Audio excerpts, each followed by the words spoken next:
He's played a prohibition agent, a hitman, Elvis Presley, and even Superman's nemesis, the General Zod. Michael Shannon's career is as eclectic as it is applauded, prompting the Deauville American Film Festival to give him their annual Talent Award. I'm off to meet the man himself.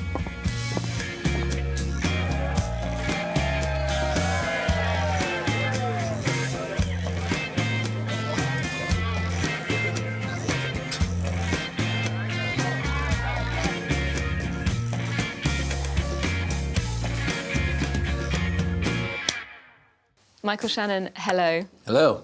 You're here in Deauville to receive the Talent Award of the festival. Oh. Now, talent is a magical, strange thing. How do we define it? Is it innate? Do you think you can acquire talent? Wow, that's a heavy question. I'm not sure. I mean, I think everybody, at least with acting, comes to it in a different way, you know? I mean, some people there's a variety of different talents to have in acting, you know. Some people are wonderful at reciting Shakespeare, and some people are wonderful at just making you think they're not even acting, that they're just some random person off the street, you know, and everything in between. I don't know. I think with acting, it's about being an observer and a student of life. So the extent to which you're able to do that, that's your talent. Like how much you're able to perceive, basically, and then channel that and show it back to people, yeah. You have a reputation as an accomplished character actor, a phrase that's sometimes used in contrast to leading man or film star. And I wondered how deliberate your choices have been so far and what path you wanted to go down. Oh, gee. Yeah, I didn't really go into it with like a strategy or anything. I didn't have...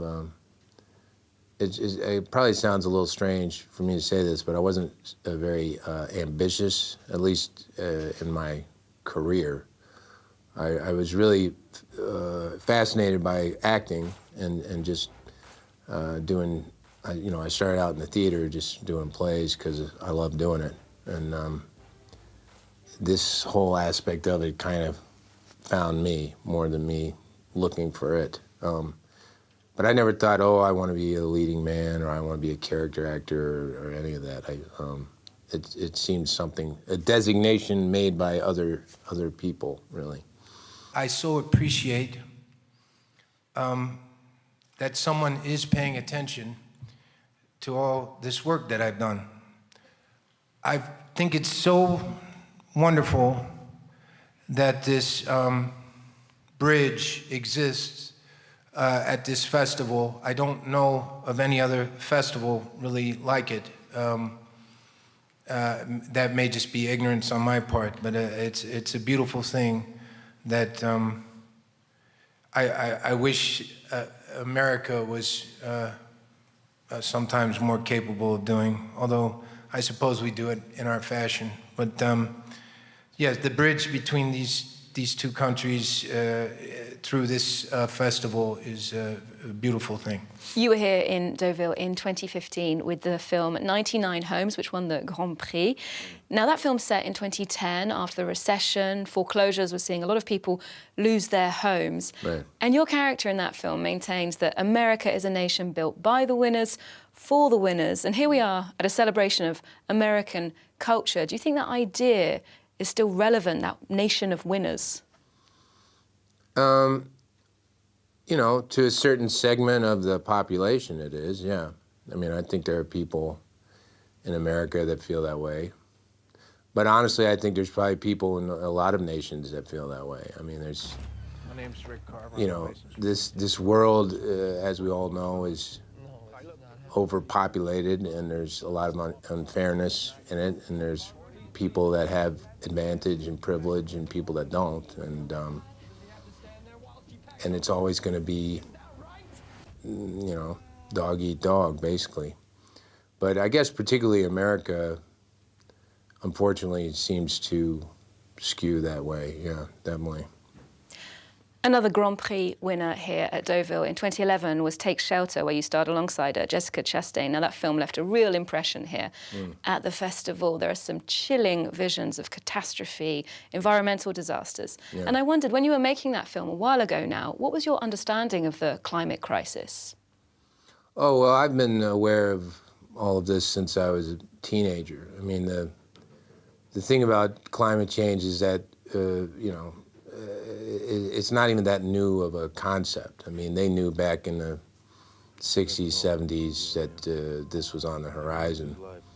You know, that's why Jimmy Carter put solar panels on the White House, you know. So it's not, you know, the notion that we just found out about it like yesterday is a little erroneous. But yeah, it was definitely part of my consciousness going into the project. You know, a lot of people say, oh, it's such an amazing story about mental illness or something. I say, well, no, that's not really what it's about. And then people ask, well, what do you think it's about? And I think, well, it's about trying, how are you expected to maintain a sense of sanity in light of the conditions that we're living in? Like, how is anybody just supposed to walk around like everything's fine? It doesn't really make any sense. So, yes, I was very aware of it going into it, yeah. Indeed, environmental concerns have emerged as a major issue in some of your projects. And these sorts of events, festivals, have made efforts to lower the carbon footprint and raise awareness. But for you, what's the most pragmatic thing that filmmakers and artists can do when it comes to the environment? Well, a lot of it is leading by example, I think. You know, because the first thing that happens if you argue about the environment is whoever you're arguing with says, well, what do you do? How do you live, you know? You say you don't want this or you don't want that, but you drive around in a car and eat hamburgers, so what do you expect? So you have to be pretty as stringent as you're comfortable being. I mean, it certainly helps fortify your argument. But, you know, unfortunately, film and television is the home of a lot of wasted energy, unfortunately, and a lot of, you know, you'd be standing on set and you look around, there's a bunch of half-full plastic water bottles that are probably just going to wind up in the trash, and you think, even here it's a mess. So, but there are some people you have to insist. You have to say, look, let's not have all these plastic water bottles. Let's not have all these, you know, SUVs sitting around idling all day. And it's a little uncomfortable because some people think, oh, you're just being a jerk or whatever. What a pain in the butt. But you just got to do it, yeah. Now, if we look at characters like Rick Carver from 99 Homes or Richard Strickland from The Shape of Water, these are not exactly examples of empathy. They're people who we might talk about as being on the wrong side of history or the wrong side of humanity, at least. Right. What draws you to these sorts of roles? Well, I don't even know if it's necessarily the roles or the stories. I mean, I feel like those stories are really important. And so somebody needs to do those parts in order for those stories to live. And so when Ramin or Guillermo come to me and say, you know, Guillermo specifically said, I wrote this for you. You know, who am I to tell Guillermo del Toro that I'm not interested in the part that he wrote for me? I mean, he's one of the great filmmakers in the world, so I guess I'm just willing to do whatever it takes to help people tell their stories if I think the story needs to be told. You mentioned that you started acting in theatre, and I believe you started young, in high school. That's like a formative time. And I wondered that beyond what it gave you as an actor, as an artist, how did it shape the adult that you were becoming?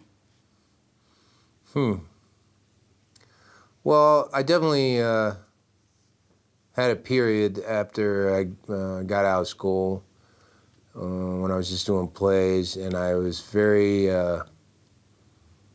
just outside of what, I don't know, your normal developing person would be doing. You know, I wasn't playing the game of life the way it is, where you go and you get your job and you get your fiance and you have your kids and your house. But I was just living a very focused, purposeful life on theater and acting. But then eventually all of that stuff came and found me anyway. I wound up with getting married and having kids and a house. So I'm basically a very normal person in spite of my crazy beginnings, yeah. A very normal person with a very prestigious award now. Michael Shannon, thank you very much for your time. Thanks, Olivia.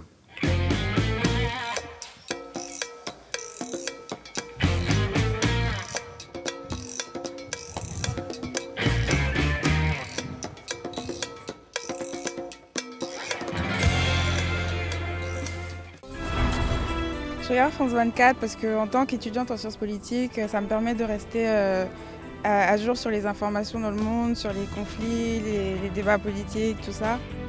الاختلاف بين فرانس 24 والقنوات التانية في المحتوى المتنوع وفي التوجه الأقرب للحيادية. I like their coverage, especially with the news and the politics, but also I like the cultural aspect because that, me as a Kenyan, I get to learn a lot about Francophone, Africa, Francophone in general, whether it's in Europe or here, just from France 24. France 24 m'aide à voir une perspective plus complète du monde et à comprendre différentes langues et différentes cultures. France 24, with you everywhere, all the time. Liberté, égalité, actualité. They're known for their cuisine and saying hello with a kiss. They only work 35 hours per week, when they're not on strike, that is. How true are these clichés about France? Every week, Florence Villeminot tears apart stereotypes. Join us for insight into French culture and current events to understand what makes the French so unique. French Connections, presented by Florence Villeminot on France 24 and France24.com.